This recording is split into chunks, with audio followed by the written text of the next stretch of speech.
మరణాత జీవాహారము అనే అనుదిన ఆధ్యాత్మిక కార్యక్రమానికి మీకు మా ప్రేమపూర్వక ఆహ్వానం. బైబిల్ గ్రంథం నుంచి వాక్యాన్ని ధ్యానించుకుందాం. అపోస్తుల కార్యములు 23వ అధ్యాయము 11వ వచనం. ఆ రాత్రి ప్రభువు అతని యొద్ద నిలుచుండి, ధైర్యముగా ఉండుము, యెరూషలేములో నన్ను గూర్చి నువ్వు ఎలాగు సాక్ష్యం ఇచ్చితివో అలాగున రోమాల కూడా సాక్ష్యం ఇయ్యవలసి ఉన్నదని చెప్పెను. ఇక్కడ పౌలు భక్తుడితో దేవుడు మాట్లాడడం మనము చూస్తున్నాం. మనము చూసినట్లయితే 23వ అధ్యాయంలో పౌలు దేవుని గురించి బోధించుట అక్కడ వారికి నచ్చలేదు. ఇక్కడ మరి 2 వర్గాల వారిని మనము చూస్తున్నాము. వాక్యంలో మనము చూసినట్లయితే 6వ వచనంలో సద్దుకయ్యులను అలాగే పరిసయ్యులను ఇక్కడ ఉన్నారు.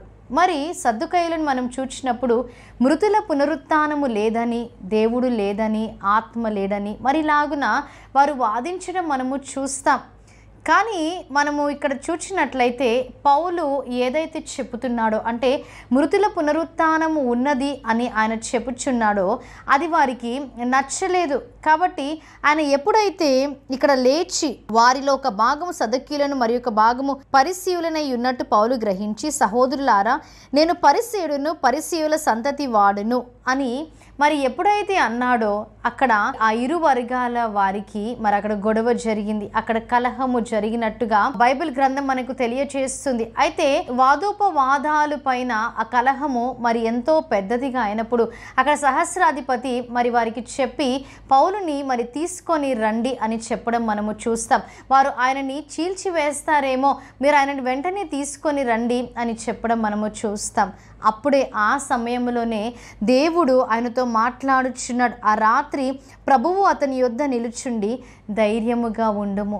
మనము కూడా మరి నెమ్మది లేని స్థితిలో, కలహం అంటే గొడవలంటే నెమ్మది లేని స్థితిలో మనం ఉంటాం. ఇంట్లో గొడవలైనా, బయట గొడవలైనా, కుటుంబాల మధ్యలో గొడవలైనా మనకు నెమ్మది ఉండదు. అప్పుడు ధైర్యాన్ని కూడా మనము కోల్పోతాం, సమాధానం అనేది కోల్పోతాం. అలాగునే ఇక్కడ పౌలు విషయంలో కూడా మనము చూస్తాం. మృతుల పునరుత్థానము లేదని వారు వాదించుచు, అలాగే మరి ఆయన బోధిస్తున్నప్పుడు ఆయనకు మరి వ్యతిరేకంగా వారు మాట్లాడుతూ ఆయన ఏది బోధించినప్పటికీ అక్కడ వారికి అది నచ్చడం లేదు. కాబట్టి మరి ఎలాగైనా కలహమునకు వారు వచ్చి ఉన్నారు. దేవుడు ఆయనని అక్కడ ధైర్యపరచడం మనము చూస్తాం. మన జీవితాలలో కూడా అటువంటి సమయము వచ్చినప్పుడు దేవుడు మన పక్షమున ఉంటాడు.